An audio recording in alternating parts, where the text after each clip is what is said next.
28 फेब्रुवारीला अमेरिका आणि इराण या पारंपरिक शत्रुत्व असलेल्या देशांमध्ये युद्धाचा भडका उडाला। अमेरिकेच्या सोबतीला इस्रायल होतच। युद्ध हाताबाहेर जाणार अशी भीती वाटत असताना 40व्या दिवशी अमेरिका आणि इराण यांच्यात पद्धतशीर मध्यस्थीने शस्त्रसंधी झाली। आता हळूहळू पुन्हा एकदा हॉर्मुझच्या सामुद्रधुनीमध्ये आणि आखातात शांतता पसरणार, जगावरचा ताण जाणार अशी आशाही वाटत होती। पण गेल्या 3 दिवसांमध्ये जगाच्या या क्षणभंगूर आशेवरती पाणी पडलंय आणि त्याला कारण आहे अमेरिका आणि इराण या दोन्ही देशांची तडजोड न करण्याची वृत्ती आणि सतत आपलाच अजेंडा राबवत असलेलं इस्रायल। आधी इस्रायलचा हल्ला, त्याला इराणचं प्रत्युत्तर, मग अचानक हेलिकॉप्टर पडण्याचं किंवा पाडण्याचं निमित्त काय होतं आणि शांतता राखा असं सांगणारी अमेरिकाच इराणवरती हल्ला करते आणि त्यातून पुन्हा युद्धाचा भडका उडतो। याच भडक्यातनं आखातात मागच्या 96 पेक्षा अधिक तास अक्षरशः आगडोंब उसळलाय आणि यंदा युद्धाच्या या दुसऱ्या टप्प्याचा भारताला सुद्धा फटका बसलाय। हे आहे आखाती युद्ध 2.0 म्हणजेच आखाती युद्धाचं दुसरं व्हर्जन। नमस्कार, मी पूर्वी भावे, 0 आवर मध्ये आपलं स्वागत। अमेरिका आणि इराण एकमेकांवरती पुन्हा तुटून पडलेत। 3 दिवसांपासून त्यांचे एकमेकांवरचे हल्ले चालू आहेत आणि या हल्ल्यामध्ये भारताच्या 3 खलाशांना प्राण गमवावे लागले। होय, तुम्ही बरोबर ऐकलत। या युद्धात मागच्या 48 तासात 2 मालवाहू जहाजांना लक्ष्य करण्यात आलं आणि त्यापैकी एक भारतीय जहाज तर हॉर्मुझच्या सामुद्रधुनीच्या बंदराच्या बाहेर म्हणजे सामुद्रधुनीच्या बाहेर असलेल्या बंदरावरती उभं होतं, तरीही त्याच्यावरती हल्ला झाला। तर पलाऊ देशाच्या जहाजावरच्या हल्ल्यामध्ये 3 भारतीयांना प्राण गमवावे लागले। आतापर्यंत या युद्धाचा थेट फटका भारतीयांना बसला नव्हता, तो आता बसलाय। यात महत्त्वाचं म्हणजे 2च दिवस आधी नेत्यानाहू यांना शांतता राखा असं सांगणारे डोनाल्ड ट्रम्प आता मात्र स्वतःच इराणवरती तीव्र हल्ल्यांचा इशारा देत आहेत। आता असं युद्ध पुन्हा एकदा भडकलेलं असताना इराणने हॉर्मुझची सामुद्रधुनी बंद केली आहे। त्याचे गंभीर परिणाम येत्या काळामध्ये भारताच्या सर्वच क्षेत्रांवरती होतील अशी भीती chamber of trade and industry यांनी व्यक्त केली आहे। त्याचा विमानसेवा, रंग, खतं, प्लास्टिक, शिपिंग अशा सर्वच क्षेत्रांना फटका बसू शकतो। यासाठी केंद्र आणि राज्य सरकारची तयारी सुरू असेलच, पण नागरिक या नात्याने आपण सर्वांनीच सज्ज राहण्याची आता खरी गरज आहे। आणि म्हणूनच आजचा आमचा पहिला प्रश्न याच सगळ्यावरती आधारित आहे। पाहूया पोल सेंटरला। आजचा आमचा प्रश्न आहे, पुन्हा युद्धाचा भडका उडालेला असताना दुसऱ्या टप्प्यात आपल्या आयुष्यावर आधीच्या तुलनेत अधिक परिणाम होईल असं वाटतंय का? होय आणि नाही असे 2 पर्याय आहेत। तुमचं मत काय आहे मला जरूर सांगा। आता तुम्हाला हे माहितीच आहे की 28 फेब्रुवारीला आखातामध्ये युद्ध झाल्यापासून सातत्याने अमेरिकेनं त्यांचं नौदल पर्शियाच्या आखातामध्ये आणि अरबी समुद्रामध्ये आणून ठेवलंय। हॉर्मुझच्या सामुद्रधुनीची नाकेबंदी केली आहे। आता याच दरम्यान अमेरिकेची हेलिकॉप्टर्स आणि विमानाची सातत्याने हॉर्मुझ परिसरामध्ये हवाई गस्त सुरू असते। अशाच गिरट्या सुरू असताना अमेरिकेचा अपाचे हे लढाऊ हेलिकॉप्टर अचानक कोसळलं। इराणच्या रॉकेट हल्ल्यामध्ये हेलिकॉप्टर कोसळल्याचा आरोप अमेरिकेने केला। खरं तर हेलिकॉप्टरमधल्या दोन्ही वैमानिकांना वाचवलं गेलंय, पण पुन्हा एकदा युद्ध संघर्ष पेटण्यासाठीच हे हेलिकॉप्टर कोसळण्याचं निमित्त ठरलं आणि अमेरिकेने इराणवरती दणादण हल्ले सुरू केलेत। त्यामध्ये महत्त्वाच्या सामरिक तळांचाही समावेश होता।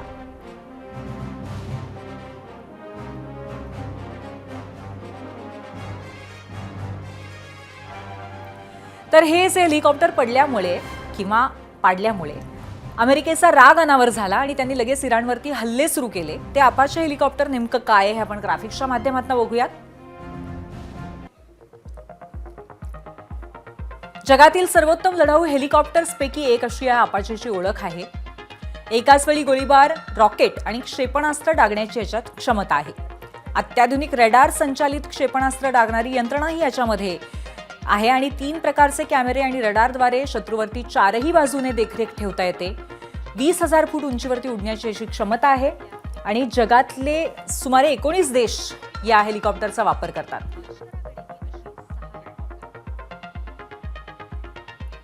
आता हे एक हेलिकॉप्टर पडण्याचं कारण ठरलं आणि अमेरिकेने मागच्या 96 तासामध्ये इराणवरती भीषण हल्ले केलेले आहेत। हॉर्मुझ जवळच्या केशम बेटावरचा नौदल तळ, सिरिक बेटावरचं जलशुद्धीकरण केंद्र, हॉर्मुझ इराणचा अणुप्रकल्प असलेलं बुशहर शहर, बंदर अब्बास, इस्फहानचा सामरिक तळ या सर्वांना बेचिराग करण्याचा प्रयत्न अमेरिकेने या हल्ल्यांद्वारे केला. पण तुम्हाला माहिती आहे की या युद्धाच्या पहिल्या टप्प्यामध्ये 39 दिवसांच्या सलग हल्ल्यात सुद्धा इराण निकराने उभा होता. अमेरिका आणि इस्रायलने अख्खं नौदल संपवल्यानंतरही इराणने हार मानली नव्हती. आता युद्धाच्या या दुसऱ्या टप्प्यात सुद्धा इराणने हल्ल्यांना प्रत्युत्तर दिलंय. आखातातील अमेरिकेच्या अनेक तळांवरती त्यांनी क्षेपणास्त्र डागली आहेत. यामध्ये जॉर्डन, कुवेत, इराक यांचा समावेश आहे आणि यात त्याने अमेरिकेच्या लढाऊ विमानांच्या तळांनाही लक्ष केलंय. आता युद्धाचा हा भडका, नवा भडका 96 तास आधी उडालेला आहे. मागच्या 2 दिवसांमध्ये युद्धानं तीव्र रूप घेतलंय. आता या 96 तासामध्ये नक्की काय घडामोडी घडल्या हेही आपण पाहूयात ग्राफिक्सच्या माध्यमातून. 96 तासामध्ये युद्धाचा नवा चॅप्टर कसा सुरू झाला. 8 जूनला हॉर्मुझजवळ अमेरिकेचं हेलिकॉप्टर पडलं. इराणनेच हे हेलिकॉप्टर पाडल्याचा अमेरिकेने लगेच दावा केला. 9 जूनला हेलिकॉप्टर प्रकरणावरून अमेरिकेने हल्ले केले. इराणच्या 7 शहरांवरती 9 जूनला हल्ले करण्यात आले. 10 जूनला इराणने त्याला प्रत्युत्तर दिलं. अमेरिकेच्या सैन्य तळावरती क्षेपणास्त्र पुन्हा एकदा लागली, अर्थातच आखातातल्या सगळ्या सैन्य तळांवरती. आणि 11 जूनला अमेरिकेने इराणच्या बंदरांना लक्ष्य केलं आणि मोठे हल्ले केले. तसंच 11 जूनला इराणचंही क्षेपणास्त्र हल्ल्यांसह याला प्रत्युत्तर मिळालं. म्हणजे आता सातत्याने पुन्हा एकदा एकमेकांच्या वरती हल्ले करण्याचं सत्र सुरू झालेलं आहे. आता हे असं युद्ध पेटलेलं असताना यातला सगळ्यात महत्वाचा भाग, युद्धाच्या दुसऱ्या टप्प्याचा भारताला पहिल्यांदाच थेट फटका बसलाय. 3 भारतीय खलाशांना हॉर्मुझच्या सामुद्रधुनीमध्ये प्राण गमावावे लागलेत. ही घटना अशी आहे की पलाऊ देशाच्या MV सेटेबेलो या इंधन जहाजावरती अमेरिकेने क्षेपणास्त्र हल्ला केला. त्यावेळी जहाजावरती 24 भारतीयांसह 28 खलाशी होते. 24 पैकी 21 जणांना वाचवण्यात यश आलं, पण 3 जण बेपत्ता झाले आणि त्यांचा मृत्यू झाल्याचं निश्चित झालं. आणि हे 3 तरुण खलाशी भारतीय होते. यानंतर भारताने अमेरिकेच्या राजदूतांना बोलवून कडक शब्दात निषेध नोंदवला खरा, पण हल्ला का केला याचं स्पष्टीकरण देताना अमेरिकेचीच मुजोरी पाहायला मिळाली. हे जहाज इराणवरच्या नाकेबंदीचं उल्लंघन करून तेल घेऊन जात होतं. अमेरिकन नौदलाने दिलेल्या निर्देशांचं पालन न केल्यामुळे या जहाजावरती हल्ला केला. त्यावेळी हे जहाज हॉर्मुझच्या सामुद्रधुनीतनं जात होतं असं अमेरिकेनं म्हटलंय. बरं, एवढा एक हल्ला करून अमेरिका शांत बसलेली नाहीये, तर ओमानच्या शिनास बंदरावरती उभ्या असलेल्या MV जलवीर या जहाजाला सुद्धा लक्ष्य करण्यात आलंय. त्यावर 20 भारतीय आहेत. हे बंदर तर हॉर्मुझच्या सामुद्रधुनीच्या बाहेर आहे. त्यानंतरही जहाजावरती क्षेपणास्त्र हल्ला झालाय.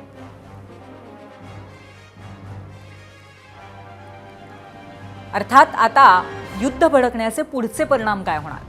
अमेरिकेकडनं होणाऱ्या या हल्ल्यानंतर इराणने हॉर्मुझची सामुद्रधुनी पुन्हा एकदा पूर्णपणे बंद केलेली आहे. सामुद्रधुनी बंद केल्याचे भीषण परिणाम भारतावरती होऊ शकतात. त्यात आधीच महागलेलं पेट्रोल, डिझेल आता आणखीन महाग होण्याची भीती आहे. आणि यासंबंधी चेंबर ऑफ ट्रेड अँड इंडस्ट्रीजने केंद्र सरकारला पत्र लिहून गंभीर चिंता व्यक्त केली आहे. नक्की ही चिंता काय आहे, कशा शब्दात मांडलेली आहे पाहूयात ग्राफिक्सच्या माध्यमातून. चेंबर ऑफ ट्रेड अँड इंडस्ट्रीजची चिंता आहे की कच्चं तेल, भारताचं 60% कच्चं तेल आणि 40% LNG हे हॉर्मुझवरनं येतं. हॉर्मुझ बंद असल्यामुळे पुरवठा थांबेल ही सगळ्यात अर्थातच साहजिक चिंता आहे. कच्चं तेल $200 प्रति बॅरल जाणार असल्याची भीती चेंबर ऑफ ट्रेड अँड इंडस्ट्रीजला वाटतेय. कच्चं तेल, पेट्रोल, डिझेल 150च्या घरात जाण्याची भीती आहे कच्च्या तेलामुळे. मालवाहतूक पर्यायाने प्रचंड त्याची महागाई वाढेल आणि ह्याच्यासाठी पर्याय काय तेही सुचवण्यात आलेलं आहे. की पर्याय असा आहे की सौदीच्या पश्चिम किनाऱ्यावरनं तांबड्या समुद्रातनं कच्चं तेल आणणं शक्य आहे, पण त्याच्यासाठी 15 दिवस अधिक लागतील. त्यामुळे ते तेल भारतात पोहोचायला जी गॅप आहे ती वाढेल. विविध क्षेत्रांवरती याचा परिणाम होऊ शकतो. विमान तिकिटाचे दर 40% वाढण्याची शक्यता आहे. विविध क्षेत्रांवरती परिणाम होताना कच्चा माल म्हणून पेट्रोलियम पदार्थांमुळे रंग, टायर्स, प्लास्टिक महागू शकतं. युरिया आणि खतांवरती परिणाम होऊ शकतो. जल माल वाहतुकीला सुद्धा फटका बसू शकतो. आता यामध्ये भारताकडे पर्याय काय आहेत, तर रशियाकडनं कच्चं तेल घेता येईल, पण त्यावरती मर्यादा आहेत. अमेरिका, गियाना, ब्राझीलकडनं कच्चं तेल शक्य आहे घेता येणं, पण ते यायला 40 दिवस लागतात.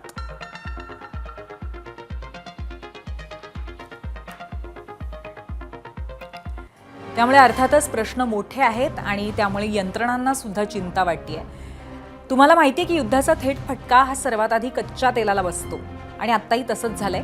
त्यातून इंधन दर महागलेले आहेतच आणि त्यामुळे देशामध्ये महागाई आली आहे, हा आपण सगळे अनुभवतोय. आता असं असताना सुद्धा मला महागाई आवडते अशी धक्कादायक प्रतिक्रिया अमेरिकेचे अध्यक्ष डोनाल्ड ट्रम्प यांनी दिली. सध्याची महागाई अपेक्षेपेक्षा कमी असल्याचं त्यांनी म्हटलंय आणि हे स्पष्टीकरण त्यांनी नंतर दिलं. बघूया ट्रम्प नेमकं काय म्हणाले. I love the inflation. You know why? Because as soon as this war is over, I can say it now. Something you didn't know. We've been taking out millions of barrels of oil. Nobody knows it. You know who doesn't know about it? Iran until right now. We took out the other night 22 ships late at night with no lights. Oh, when the war is over? Yes. It's coming down. I know you can't. It's going to come down like a rock. अशा पद्धतीने Trump हे महागाई हवी असंच काहीसं म्हणतायत. या सर्व संकट काळामध्ये भारताचा इंधन साठा चिंताजनक नाहीये. या युद्धस्थितीतही किमान 2 दिवस शेअर बाजारामध्ये फारशी घसरण झालेली दिसत नाहीये. तरी सुद्धा सर्वसामान्यांनी तसंच गुंतवणूकदारांनी नेमकं काय करायला हवं हे सुद्धा आम्ही जाणून घेतलंय. तज्ज्ञांचं काय म्हणणं आहे आपण ऐकूयात. हा एक टेम्पररी फिनॉमिना आहे. काही दिवसात त्याचं जिओपॉलिटिकल डिप्लोमॅटिक पद्धतीने त्याचा काहीतरी निर्णय लागेल आणि पुन्हा हॉर्मुझ स्ट्रेट सुरू होईल. परंतु हे होत असताना देखील जसं माननीय पंतप्रधानांनी एक अपील केली होती की सामान्य नागरिकांनी रोजच्या दैनंदिन जीवनामध्ये आपण जितक्या पद्धतीने इंधनाची, तेलाची, इलेक्ट्रिसिटीची बचत करू शकतो ती आपण एक जबाबदार सुजाण नागरिक म्हणून निश्चित केली पाहिजे. जरी याचा इमिजिएट फरक पडणार नसला तरी आपण सगळ्यांनी जर छोट्या छोट्या प्रमाणात जर याचं सेव्हिंग केलं तर आपलं इम्पोर्ट बिल जे आहे ते कमी होईल आणि जो 70 दिवसाचा साठा आपल्याकडे उपलब्ध आहे तो कदाचित अजून पुढे 20-30 दिवस अजून पुरू शकेल. त्याचबरोबर जे रिटेल इन्व्हेस्टर्स आहेत, एक प्रमुख आपल्याला असं लक्षात येतं की जेव्हा अशा जागतिक घटना घडतात त्याचा एक डायरेक्ट परिणाम स्टॉक मार्केटवर होत असतो आणि हा परिणाम बरेचदा छोट्या इन्व्हेस्टर्स, रिटेल इन्व्हेस्टर्स करता विपरीत होत असतो. त्यामुळे स्टॉक मार्केटच्या संदर्भात थोडीशी लॉंग टर्म पोझिशन घेऊन आपले जे रिटेल इन्व्हेस्टर्स आहेत त्यांनी कुठल्याही प्रकारचे टिप्स किंवा कुठल्याही प्रकारच्या शॉर्ट टर्म किंवा इंटरडे ट्रेडिंगवर फार अवलंबून न राहता एक सुरक्षित पोझिशन घ्यावी असं यावेळेस सांगावंसं वाटतं. लॉंग रनमध्ये इंडियन इकॉनॉमी स्टेबल आहे. ऑइल सप्लाय एका पद्धतीने आपल्याकडे सिक्युअर्ड आहे. आपण दुबईमध्ये देखील ऑइल रिझर्व्ह आपले ठेवलेले आहेत. पण काळजी म्हणून भविष्य अजून सुकर करण्याकरता आपण ॲज अ कन्झ्युमर अधिकाधिक बचत केली पाहिजे आणि ॲज अ रिटेल इन्व्हेस्टर एक सावध पवित्रा घेतला पाहिजे. त्यामुळे किरकोळ गुंतवणूकदारांनी आता घाई करू नये आपले पैसे बाहेर काढण्याची असा सल्ला देण्यात आलेला आहे. परंतु आता ह्याचा जनजीवनावरती आता पुढच्या काही काळामध्ये कसा परिणाम होण्याची शक्यता आहे, आपली तयारी कशी आहे दोन्ही सरकारांची, म्हणजे केंद्र पातळीवरती आणि राज्य पातळीवर, या अनुषंगाने आपण चर्चा करणार आहोत. आपल्यासोबत आज आहेत काँग्रेसचे प्रवक्ते विश्वास उटगी आणि त्याचबरोबर भाजपचे प्रवक्ते विश्वास पाठक. मी तुम्हा दोघांचंही स्वागत करते. आणि पहिला प्रश्न माझा अर्थातच असणार आहे विश्वास पाठक यांना. आपण म्हणतोय गेले दिवस काही सातत्याने सरकारं म्हणतायत की बाकी देशांपेक्षा आपली परिस्थिती बरी आहे, पण महिनाभरामध्ये इंधनाच्या किमतीत 8% वाढ झालेली आहे, ती कमी नाही आहे. सीएनजीची सुद्धा 100च्या वरती किंमत गेलेली आहे. आता कशाला सामोरं जायचंय सर्वसामान्यांना, काय सांगाल? बघा, 28 फेब्रुवारीला हे जे युद्ध सुरू झालं तेव्हा आपण अशाच प्रकारची एक शासकता व्यक्त केली होती की आता भारताचं तेलाचं जे सप्लाय चेन आहे हे कसं काय मॅनेज होणार. 10 दिवसानंतर आपलं पितळ उघडं पडेल आणि अनेक प्रसंगांना आपल्याला तोंड द्यावं लागेल. मला एक सांगा, पूर्वी आज 100 दिवस झालेले आहे, आपण तेलाचं सप्लाय चेन व्यवस्थित मॅनेज केलं की नाही? युद्ध देखील चालू आहे, आपलं काम देखील चालू आहे. दुसरं, आर्थिक आघाडीवर याच 3 महिन्यामध्ये युद्ध चालू आहे, पण या 3 महिन्यामध्ये जे 7.2% ग्रोथ रेट एक्सपेक्टेड होती तिला आपण सरपास करून 7.4 झालेली आहे. ज्या 25 वर्षामध्ये महागाईचा दर एवढा नव्हता कमी प्रमाणामध्ये, तेवढा कमी महागाईचा दर या सरकारने मेंटेन केलेला आहे. त्यामुळे सरकारने अशा आव्हानक बाबी गेल्या 12 वर्षामध्ये मोठ्या प्रमाणामध्ये अनुभवल्या आहे आणि मला पूर्ण विश्वास आहे की हे युद्ध जरी चालत असलं तर या 100 दिवसामध्ये भारताने आपलं अल्टरनेट जो प्लान आहे तो तयार केलेला आहे. आपलं रिझर्व्ह देखील जवळजवळ आज 60-70 दिवसाचं आहे. बरं. आपलं जे फिस्कल हे आहे फॉरेन एक्सचेंज रिझर्व्ह आहेत ते देखील $750 बिलियन आहे. बरं. मला असं वाटतं एकदम काही चिंता करायची तशी आवश्यकता नाही. ठीक आहे, तुम्ही असं म्हणताय, परंतु या दरम्यान पंतप्रधानांनी सुद्धा एक म्हणतात तसं आवाहन म्हणा, पण त्याचबरोबर चेतावणी मध्ये येऊन त्यांनी दिलेली होती की तुम्ही फॉरेन एक्सचेंज खर्च करू नका, बाहेरच्या देशात जाऊ नका. असो, या मुद्द्यावरती मी परत येईन, पण आता मला विश्वास उटगी यांना असं विचारायचं आहे की आत्ता जे मुद्दे त्यांनी मांडले ते तुम्हाला पटतायत का? कारण पहिल्या टप्प्यानंतर आपण देशात महागाई बघितली, पंपावरती रांगा बघितल्या, डिझेलसाठी वणवण शेतकऱ्यांची बघितली, तर केंद्र किंवा राज्य सरकारची तयारी असं तुम्हाला वाटतंय का? भारतीय जनता पक्ष किंवा केंद्र सरकारचा जो प्रचाराचा भाग आहे तो माननीय विश्वास पाठक यांनी सांगितला.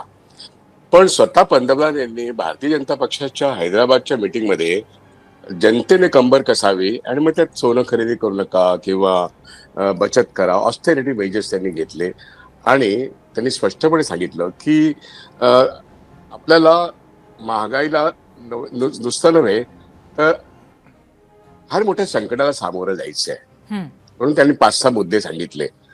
हे झालं त्यांचं नवीन नॅरेटिव्ह. पहिल्या प्रथम 12 वर्षामध्ये त्यांनी आर्थिक संकटाच्या बाबतीत चिंतेचा सूर लावला आणि लोकांनी काय त्याग करावं हे सांगितलं, आपण काय त्याग करू हे सांगितलेलं नाही. त्यानंतर ते परदेशी गेले. परदेशात एकाही देशाबरोबर त्यांचा एमओयू झालेला नाहीये.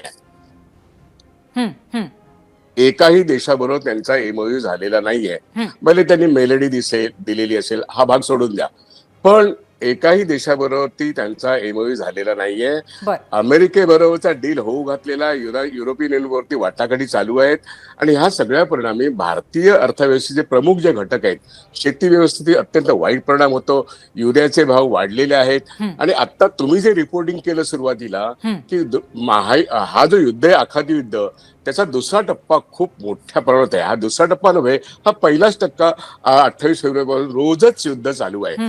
तर ह्याच्यामध्ये इस्रायल जास्त अग्रेसिव्ह आहे का अमेरिका जास्त अग्रेसिव्ह आहे आणि ह्या दोघांना एक इराण कसा प्रत्युत्तर देतो ह्याच्यामध्ये संपूर्ण आशिया आणि आफ्रिकेवरती आणि युरोपवरती काय परिणाम होतो, त्यात भारत देशामध्ये कंबर कसा असं पंतप्रधानांनी सांगितलं. आणि आता तर विश्वास पाठक म्हणतात की सगळंच का चंगा आहे, म्हणजे फॉरेन एक्सचेंज बिल आहे, सगळं व्यवस्थित आहे, आमच्याकडे 7 महिन्यांचा एक मूळ प्रश्न असा आहे, मग रुपया 96-97 पर्यंत का जातो आहे? मार्केट 86,000वरून 73,000 का येतोय? शॉक वेव्स का येत आहेत?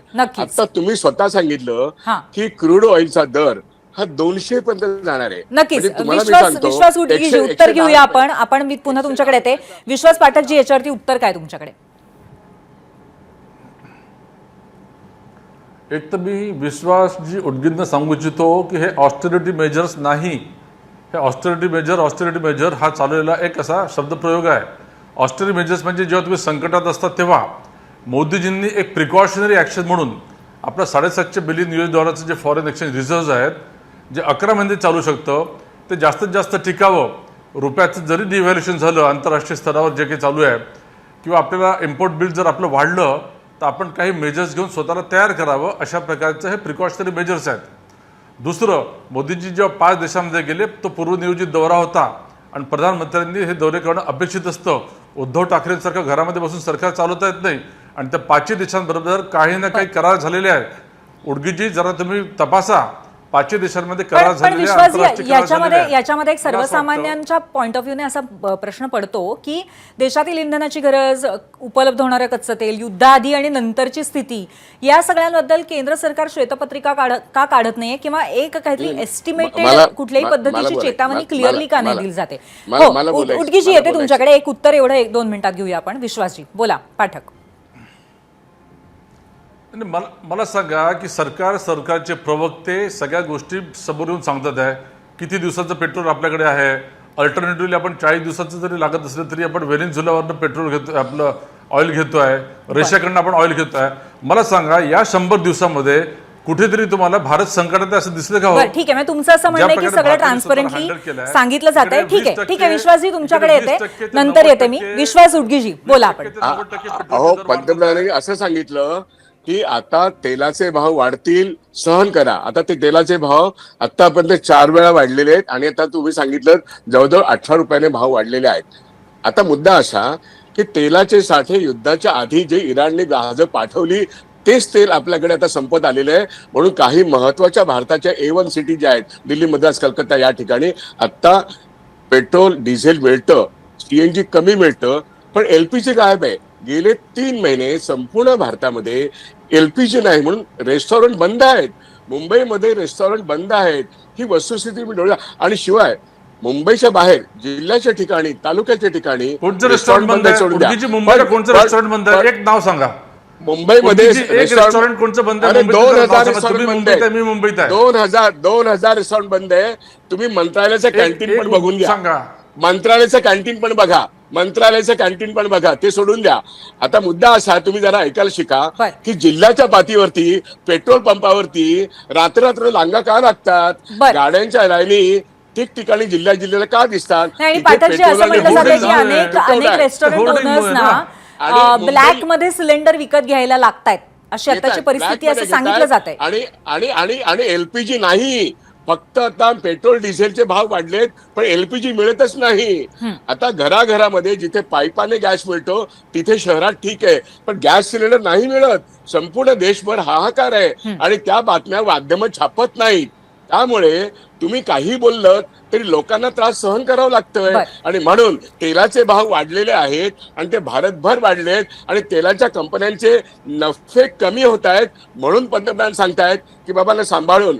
आता मुद्दा असा, तेलाच्या कंपन्यांनी मार्च एंडिंगचे रिझल्ट बघा, सगळ्यांचे बंपर प्रॉफिट आहेत.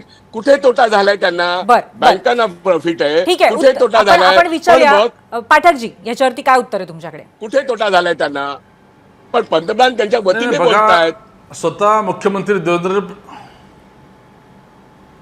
जरा बोलू दे ना, उडकीजी बोलू दे ना. एक तर मी यांना परत आव्हान करतो, ते मुंबईत असतात, मी मुंबईत असतो. मुंबईत त्यांनी एका हॉटेलचं नाव सांगावं की हॉटेल बंद आहे, असू द्या.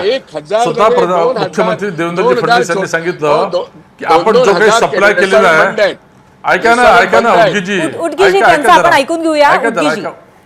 उडू द्या का. स्वतः मुख्यमंत्री देवेंद्रजींनी इंटरव्ह्यू देऊन सांगितलं होतं की जेवढं पेट्रोल डिझेलचं सप्लाय होत आहे त्याच्यापेक्षा कन्झम्पशन कमी आहे. मग या ज्या रांगा लागतात आहे, या रांगा काळेबाजारीवर आहे, होर्डिंग्सवर आहे, त्याच्यावर देखील प्रत्येक कलेक्टरच्या माध्यमातून ॲक्शन घेऊन आपण कंट्रोलमध्ये ते आणलेलं आहे. त्यामुळे उगाच चिंता करण्यासारखी स्थिती नाही आहे. मात्र युद्ध जर चाललं, फॉरेन एक्सचेंजचे आपले इम्पोर्ट बिल जर वाढले तर आपण काही मेजर्स घ्यायला हव्या. त्याचं उदाहरण सांगतो. परवा जी आपली मोदीजींनी बैठक घेतली होती मंत्र्यांची, प्रत्येक मंत्री 4 मंत्री एकेका कारमध्ये जात होते. स्वतः आमचे मुख्यमंत्री देवेंद्रजी फडणवीस हे कमर्शियल फ्लाईटमध्ये जातात आहे. सगळे कार्यकर्ते देखील त्याचं अनुकरण करतात आहे. त्यामुळे जेवढं काही करणं शक्य जनता करते. हे बघा ते स्कूटरवर जाऊ देत, नाही तर चालत जाऊ देत. मुद्दा असा आहे, सर्वसामान्य माणसांना पेट्रोल डिझेल मिळत नाही, ही भारतभरची वस्तुस्थिती आहे. आणि अशी वस्तुस्थिती आहे. राहुल गांधी सपोर्ट करतात आहे. आपण या परिस्थितीमध्ये राहुल गांधी काय करतात आहे? आपण सामान्य माणसाविषयी जरा सांगा ना. तुम्ही प्रचार की बोलू नका, मुद्द्याचं बोला. या देशामध्ये बोलले प्रवास केला म्हणून आता आर्थिक संकट, राहुल आर्थिक संकटावर मी पुन्हा सांगतो आता भारताची सिच्युएशन वाईट आहे असं अर्थ असे देशाचे पंतप्रधान बोलू लागले. मी पुढे जाऊन सांगतो, एक आर्थिक सुनामी येऊ घातलेली आहे. बँका विकायला काढतायत. LIC मध्ये 100% फॉरेन कॅपिटल येत आहे. Foreignisation of the banking system, foreignisation of the insurance system येते. आणि फॉरेन एक्सचेंज कम्युनिस्टचा आवडीचा मुद्दा ते अजूनही बोलतात आहे. आता तुमच्या या देशामध्ये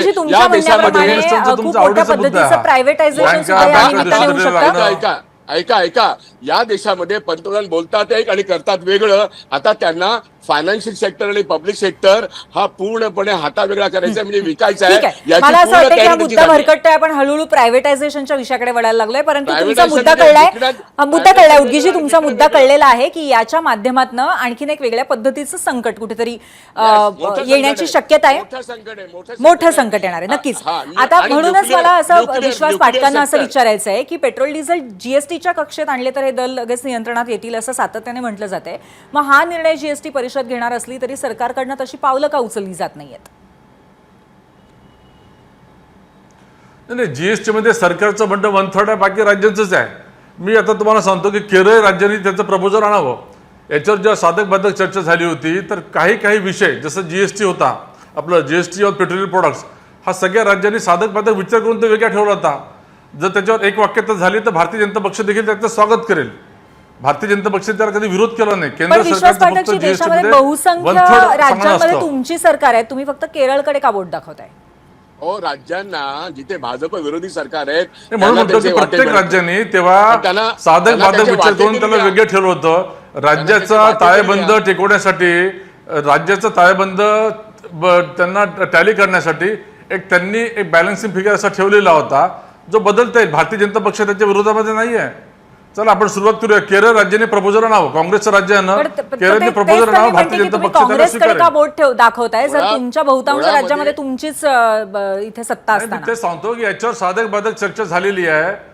हेतू पुरस्कार त्याला जीएसटीच्या बाहेर ठेवलं होतं, कारण राज्याला आपलं ताळेबंद जेव्हा बॅलन्स करायचा असतो, टॅली करायचा असतो, तेव्हा असा एखादा फॅक्टर त्यांना लागतो. एक शेवटची याच्यावरती तुमची कमेंट हवी आहे. हे तुम्हाला पटतंय का? एक कन्क्लुडिंग कमेंट.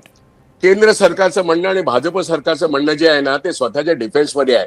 वस्तुस्थिती भारताची अर्थव्यवस्था अत्यंत वाईट आहे. शेती व्यवस्था, एसएमईज आणि सर्व्हिस सेक्टर सुद्धा, आणि याच्यावरती केंद्र सरकार त्यांच्या अस्तित्वावरती जर ऐकाल तर खरं अस्तित्वावरती झालं आहे. आणि सर्वसामान्य नक्कीच धास्तावलेले आहेत आणि खूप मोठ्या संकटाची आणखीन पुढे चावल लागते असं आजच्या या सगळ्या परिस्थितीवरनं त्यांना नक्की वाटतंय. धन्यवाद, तुम्ही आमच्याशी चर्चा केली त्याबद्दल. आणि आता थेट पोल सेंटरला जाऊयात, पाहूयात या विषयावरती महाराष्ट्राने कौल काय दिलाय, महाराष्ट्राच्या मनात काय आहे. कारण आता आपण पाहिलं की सत्ताधाऱ्यांचं असं म्हणणं आहे की तयारी आहे, विरोधकांचं तसं नाही. एकूण 38,000 मतं आलेली आहेत आणि पुढच्या टप्प्यामध्ये आयुष्यात आपल्या आणखीन परिणाम होईल असं वाटतंय का? 85% लोक नक्कीच हो म्हणतायत आणि 15% लोक म्हणतायत नाही. आजपासून बरोबर 7 दिवसांनी महाराष्ट्रामध्ये विधान परिषदेच्या 11 जागांसाठी मतदान होणार आहे. तुम्ही म्हणाल की अहो जागा तर 17 आहेत, मग 11च ठिकाणी मतदान कसं? तर काय आहे ना, तुम्हाला आठवतच असेल की महापालिका निवडणुकांमध्ये महायुतीचे किमान 100 नगरसेवक बिनविरोधच जिंकले होते. तोच कित्ता आजही कायम आहे. 17 पैकी महायुतीचे 6 उमेदवार बिनविरोध जिंकलेत. त्यात भाजप, शिवसेना, राष्ट्रवादीचे प्रत्येकी 2 आहेत, त्यामुळे उरलेल्या जागा आहेत 17. हा, पण एक आहे, संख्याबळ बाजूने असूनही महायुतीकडनं कोणतीही ढिलाई केली जात नाही. आता नाशिकचंच उदाहरण पहा. इथे अपक्ष बंडखोर उमेदवाराची मनधरणी करण्यासाठी 2 मंत्री गेल्या 4 दिवसांपासून ठाण मांडून बसले. रोज मोठा राजकीय ड्रामा घडलाय. अगदी आजही तोच प्रकार पाहायला मिळाला आणि तोही आपण या कार्यक्रमात बघणार आहोत. पण महायुती प्रयत्न करते हे मात्र नक्की. इथे महायुती समोर उमेदवार टिकत नाहीयेत हे स्पष्ट आहे. पण त्यात दुसरी बाजूही अत्यंत महत्वाची आहे, ती म्हणजे पूर्णपणे अपयशी ठरलेली महाविकास आघाडी, त्यातही काँग्रेसची उडालेली धूळधाण. आता मुळात संख्याबळ नसताना निवडणूक लढण्याची घोषणा करणारे कोण? तर काँग्रेसचे प्रदेशाध्यक्ष हर्षवर्धन सपकाळ. वाट्याला आलेल्या 8 जागांवरचे सगळे उमेदवार शेवटपर्यंत टिकवू शकले नाहीत ते कोण? तर हर्षवर्धन सपकाळ. जितक्या चपळाईने जागा वाटप केलं तितक्या ताकदीने निवडणूक लढवू शकत नाहीयेत ते कोण? तेही हर्षवर्धन सपकाळ. काँग्रेसच्या उमेदवारांनी माघार घेतली तर कुठे प्रचारातून दांडी मारायला सुरुवात केली, त्याचं नेतृत्व कोण करतंय? तेही हर्षवर्धन सपकाळ.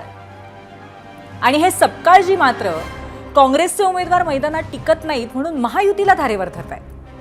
त्यामुळे आज महायुतीत काय सुरू आहे आणि महाविकास आघाडीचे काय हाल आहेत हे आपण पाहणार आहोत. पण त्याआधी आजचा दुसरा प्रश्न पाहूयात, जाऊयात पोल सेंटरला.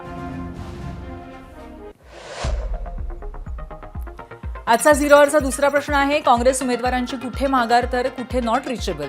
विधान परिषद निवडणुकीमध्ये काँग्रेसची अवस्था कुणामुळे झाली आहे? हर्षवर्धन सपकाळ. कमकुवत संघटना, महायुतीचा घोडेबाजार.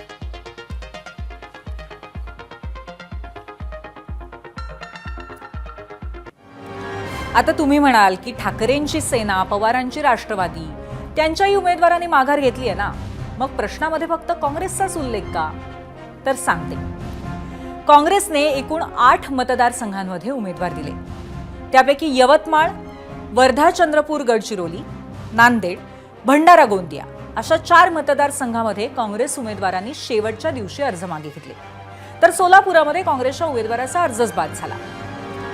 निवडणुकीत म्हणजेच उरले फक्त 3 उमेदवार. म्हणजेच लोकसभेला 13 खासदार असलेल्या काँग्रेसला विधान परिषदेत मात्र 8 जागांवरचे उमेदवारही टिकवता आले नाही.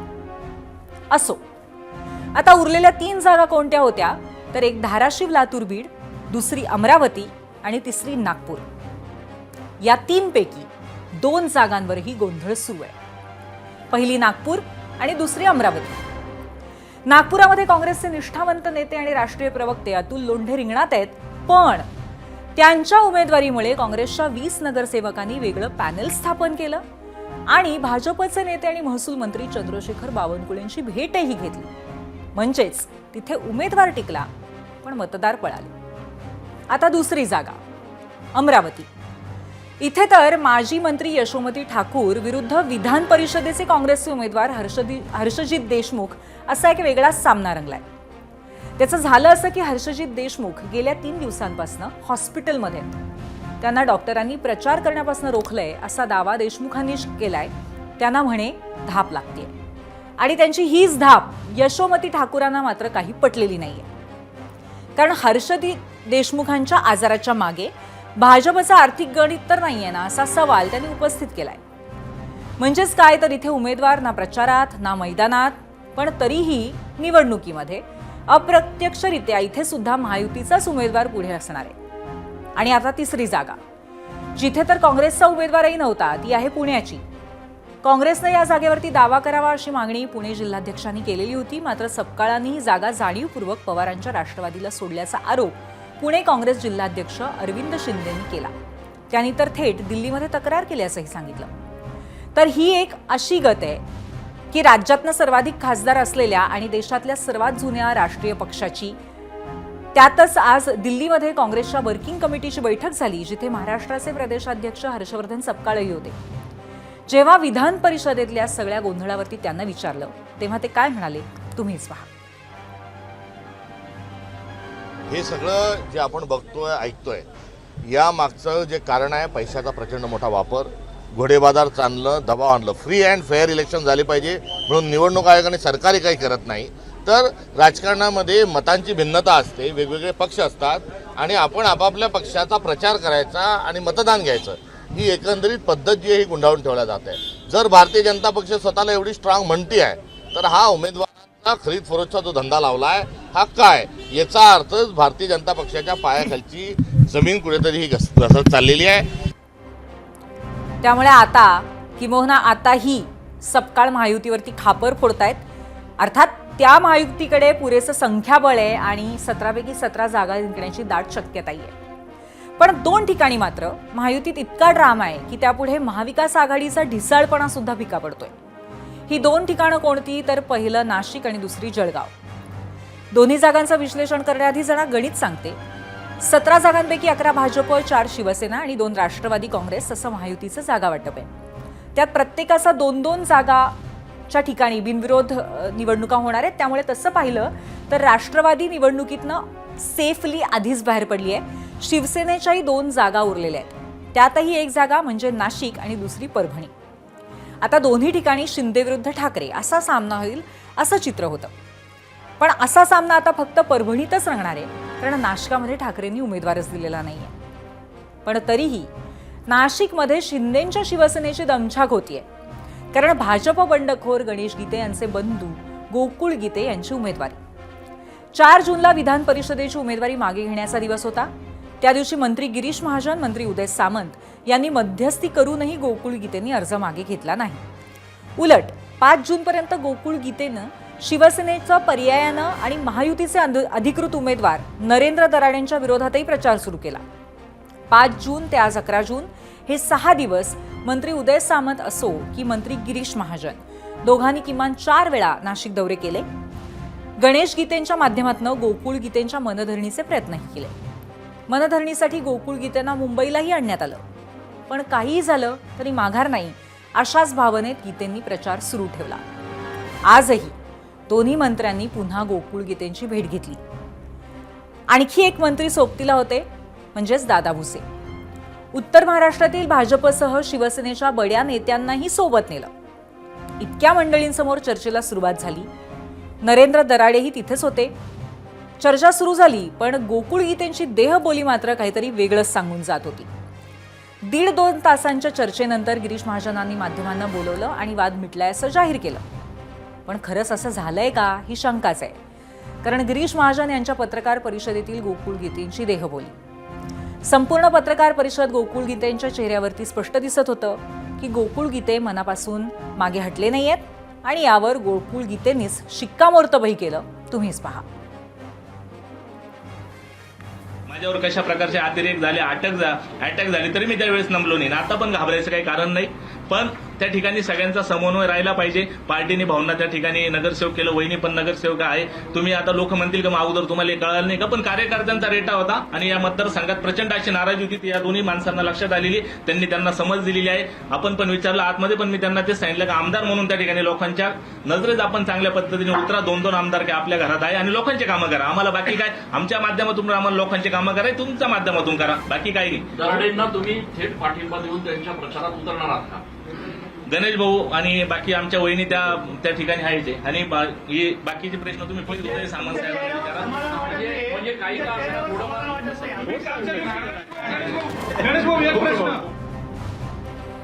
आणि 2 मंत्र्यांमध्ये बसलेले गोकुळ गीते भर पत्रकार परिषदेतनं उठून बाजूच्या खुर्चीवरती बसले असं तुम्हाला हा व्हिडिओ बघून वाटू शकतं. कारण सुरुवातीला ते असंच बाजूला बसले होते. पण थांबा, महायुतीचे उमेदवार नरेंद्र दराडेंना थेट पाठिंबा देणार का यावर हो असं स्पष्ट उत्तर न देता गोकुळ गीते तिथून निघून गेले. त्यानंतर महाजन सामंतांची पत्रकार परिषद सुरू होती. बरं, इतकंच नाही तर गोकुळ गीतेंनी बैठकीतनं बाहेर पडल्यानंतर आपल्या इंस्टाग्राम अकाउंटमधनं एक पोस्ट शेअर केली आहे. जब शेर 2 कदम पीछे हटता है तो समझो कुछ बड़ा होने वाला है. आता या पोस्टचा आणि भर पत्रकार परिषदेतनं उठून जाण्याचा काय अर्थ असू शकतो हे मी सांगण्याची गरज नाहीये. पण तरीही महायुतीनं नाशिकचा वाद शमलाय हे मान्य केल्याचं दिसतंय. आता नाशकामध्ये जरी शमलेलं असलं तरी जळगावात मात्र वाद आहेच. कारण इथे भाजपच्या नंदकिशोर महाजन यांच्या विरोधात ठाकरेंचा उमेदवार आहे. पण तिथेही शिवसेनेच्या रेश्मा काळेंनी बंडखोरी केली आहे. सर गोकुळ गीतेंनी माघार घेतली, पाठिंबा दिला तर आपण मागे हटू अशी भूमिका रेश्मा काळेंची होती. आता आजच्या सगळ्या गोंधळानंतर वाटलं होतं की नाशकासह जळगावातही बंडखोरी संपेल. पण तसं झालं नाही. कारण तिथे रेश्मा काळेंनी स्पष्ट केलंय की त्या निवडणूक लढवणारच आहेत. आता गेल्या 3-4 दिवस झाले आहेत, माझा प्रचारही चालू झाला आहे. मतदारांचं इतकं चांगलं प्रतिसाद भेटत आहेत आणि त्या प्रतिसादात आता समोरून आम्हाला आमंत्रण येत आहेत भेटायला. तर माझी माघारीचं आता मी काही त्या याच्यामध्ये नाही येत आहे की माघारी घेईल. पुढचे किमान 2 आठवडे अशा पद्धतीने हा सुरू राहील. 18 जूनला विधान परिषदेचं मतदान होणार आहे आणि ते 11 जागांसाठी असलं तरी पण आधीच आणखीन काही जागांचाही निकाल लागू शकतो. असो, आता आपण थेट जाऊयात पोल सेंटरला आणि पाहूयात दुसऱ्या प्रश्नावरती महाराष्ट्राने काय कौल दिलाय.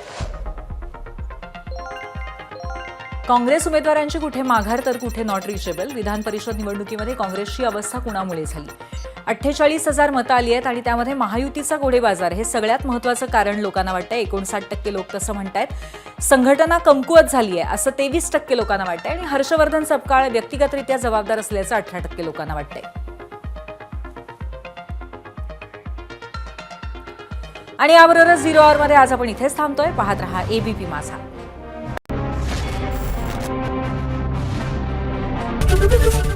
ABP माझा, उघडा डोळे बघा नीट.